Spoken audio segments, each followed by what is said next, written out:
আমি বললাম, আমি ব্যর্থ। আল্লাহ বলেন, বিশ্বাসীরা সফল হয়। আমি বললাম, আমার জীবনে অনেক কষ্ট। আল্লাহ বলেন, নিশ্চয়ই কষ্টের সাথে আছে স্বস্তি। আমি বললাম, আমাকে কেউ সাহায্য করে না। আল্লাহ বলেন, মুমিনদের সাহায্য করা আমার দায়িত্ব। আমি বললাম, আমি দেখতে খুবই কুৎসিত। আল্লাহ বলেন, আমি মানুষকে সৃষ্টি করেছি সুন্দরতম আকৃতিতে। আমি বললাম, আমার কেউ নেই। আল্লাহ বলেন, ভয় করো না, আমি তোমার সাথে আছি। আমি বললাম, আমার পাপ অনেক বেশি। আল্লাহ বলেন, আমি তওবাকারীদের ভালোবাসি। আমি বললাম, এই দুনিয়া আমার ভালো লাগে না, আমার কিছুই নেই। আল্লাহ বলেন, অপেক্ষা করো। আমি বললাম, বিজয় অনেক দূর।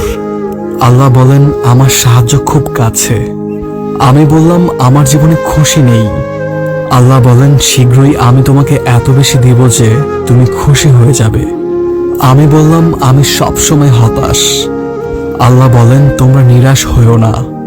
আমি বললাম, আমার কোনো পরিকল্পনা সফল হচ্ছে না। আল্লাহ বলেন, আল্লাহ সর্বোচ্চ পরিকল্পনাকারী। আমি বললাম, আমার কেউ নেই। আল্লাহ বলেন, যে ব্যক্তি আল্লাহর উপর ভরসা করে